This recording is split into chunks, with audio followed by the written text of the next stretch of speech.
今日はファーバーカステルの TK ファインバリオ L の徹底解説をしていこうと思います。こちらのシャーペンは書き味を変えられるというなかなか面白い機構が搭載された非常におしゃれで魅力的なシャープペンとなっています。最後にはこちらのペンの5つ星評価を様々な観点からしていこうと思うので、ぜひ最後まで見ていただいてこちらのペンについて詳しく知っていただければなと思います。ファーバーカステルは筆記具好きじゃない方からするともしかしたら知らないっていう方もいらっしゃると思うんですけれども、現存する世界最古の筆記具ブランドとなっています。1761年に創業して、それから約260年間今もなお愛され続けているブランドとなっています。そんな歴史あるブランドが販売しているこちらの TK ファインバリオ L というシャーペンなんですけれども、こちらのシャーペンは結論から言いますと、書きやすくて書き味も良くてデザインもおしゃれでっていった感じで、全体的に非常にバランスの取れた素晴らしいシャーペンとなっています。値段は2500円とちょっと高めなんですけれども、十分買う価値があると思うほど素晴らしいシャーペンなので、ちょっとでも気になっている方は最後まで見ていただけると嬉しいです。まずこちらのペンの一番の特徴といたしましては、書き味を変更することができるというところですね。グリップと鋼軸は回転することができるんですけれども、ソフトモードにすると芯のクッション機能が働くので、柔らかくて滑らかな書き心地になります。反対側に回しますとハードモードになって、こちらのモードは芯のクッション機能が働かなくなるので、非常に安定したカリカリとした書き味になります。ソフトモードは滑らかで快適な筆記ができるということから一般筆記用、それからハードモードは安定した正確な筆記ができるということから製図用といった感じで、2種類の書き味を併せ持つ結構マニアックな機構が搭載された面白いシャーペンですね。そして後ろ側に行きますと、こんな感じで消しゴムがニョキニョキと回して出てくるようになります。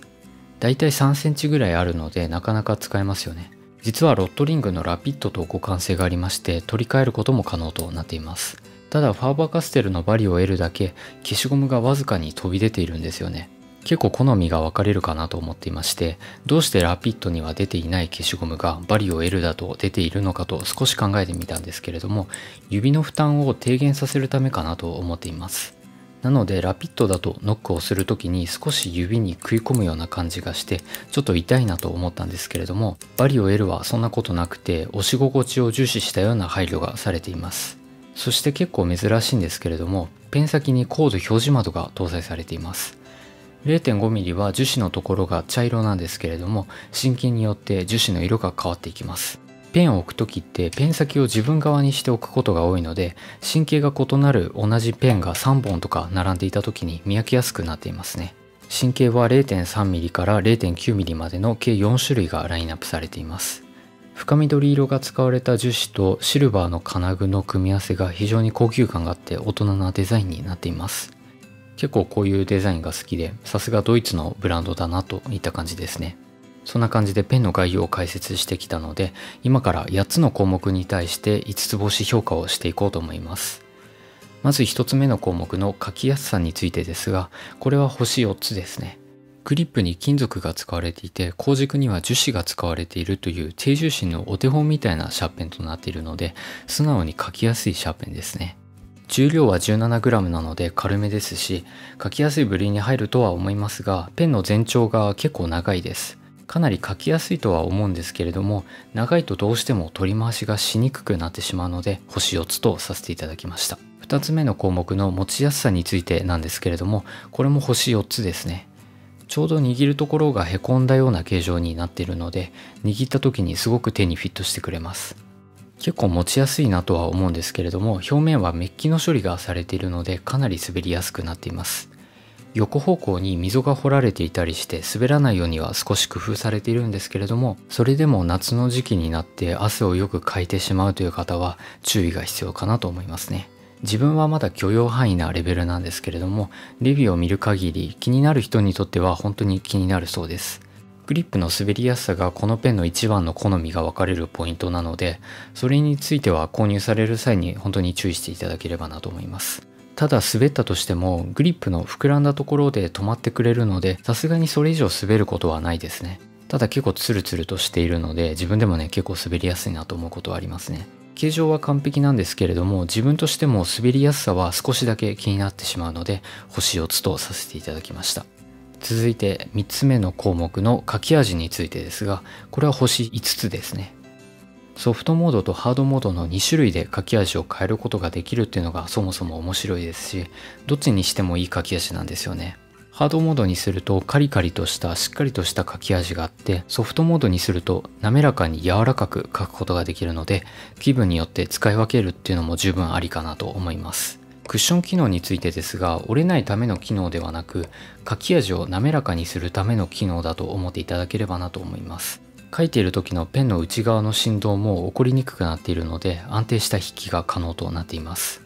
ペンの重量が結構軽いので軽めな書き味なんですけれども、その中でもしっかりとしたような書き味で、なかなかこちらのペンの書き味は好きな人が多いんじゃないかなと思います。続いて4つ目の項目のペン先の視界についてですが、こちらは星5つですね。ペン先の視界については結構優しめで採点しているんですけれども、4mm のガイドパイプが搭載された製図用シャーペンなので、これはもう文句ないです。ペン先にコード表示窓がついているんですけれども、その文字が気になるってことも自分が書いてきた限りないですね。続いて5つ目の項目のデザインは星5つですね。深緑色の樹脂の軸とシルバーの金具の組み合わせが他のメーカーにはないファーバーカステル独自の上品さがあって、自分はすごく好きなデザインです。ただペンの後ろ側のデザインはちょっと安っぽくなってしまうかなと思いますね。でも製図用シャーペンなので、これ以上の装飾とかを求めてしまうと実用性がなくなってしまうと思うので、星5つとさせていただきました。刻印ではなくて白押しがされたロゴになっているので、そういうところまでこだわられたシャーペンですね。もっと上品な高級感のある一般筆記用のシャーペンは探そうと思えば見つかるんですけれども、製図用シャーペンの中ではかなり優れたデザインだなと思っているので、星5つとさせていただきました。続いて6つ目の項目のコストパフォーマンスなんですけれども、これは星3つですね。書きやすい、持ちやすい、書き味がいい、デザインがいいということで、かなり満足感の得られるペンとなっていて、正直2500円でこのクオリティはいろいろなペンを持っている自分からするとそんなに高い額ではないかなと思いますね。2500円の割には非常に高級感のあるデザインですし、3000円してもおかしくないなと思うぐらいのクオリティだなと思っています。しかも現存する世界最古の筆記具ブランドということで、ブランド料というのをもっと取っても不自然ではないんですけれども、ファーバーカステルは別で伯爵コレクションというのがあるので、高級路線はそちらの方でお任せしているおかげで、バリュー L のように価格を下げて使いやすいような筆記具も提供できているんじゃないかなと思います。続いて7つ目の項目の品質なんですけれども、これは使い方次第ですね。あんまり正確なことは自分からは言えないんですけれども、メイドインジャパンの製品となっていて、ある程度信頼ができる品質はあるかなと思います。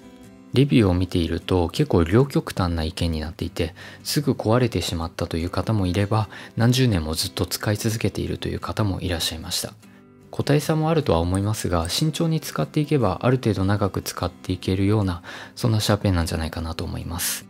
ただギミックがね結構特殊な感じなので、あまり分解とかはしない方がいいと思いますね。最後に総合評価をしていくと、これは星4つですね。全体的にバランスが良くて優等生な感じのシャーペンなので、すごくいいなとは思うんですけれども、グリップが滑りやすいので賛否分かれると思いますし、自分はそこまで気になるところではないと思いますが、どうしてもね滑らないように力を入れて書いてしまうっていうところがあったりして、もう少しグリップ性能が優れていたら星5つにしていたかなといった感じです。でもこれだけ総合的にバランスがいいシャーペンっていうのはなかなか見つからないと思いますし、おしゃれで書きやすいシャーペンが欲しいと考えている方にはおすすめできるかなと思います。自分は滑らかに書くことができるソフトモードの書き味が好きですね。ということで今日はファーバーカステルの TK ファインバリオ L の徹底解説でした。概要欄に Amazon のリンクを貼っておきますので、気になる方はリンクから飛んでチェックしてみてください。Amazon だと2300円ぐらいで少しですが安めに買うことができます。これからの動画の更新頻度ですが、ちょっといろいろ考えながらやっていくつもりではありますが、週に3本文房具の動画、それから週に1本腕時計の動画っていう感じで週に4本投稿をしていこうかなと考えています。ではまたお会いしましょう。ご視聴ありがとうございました。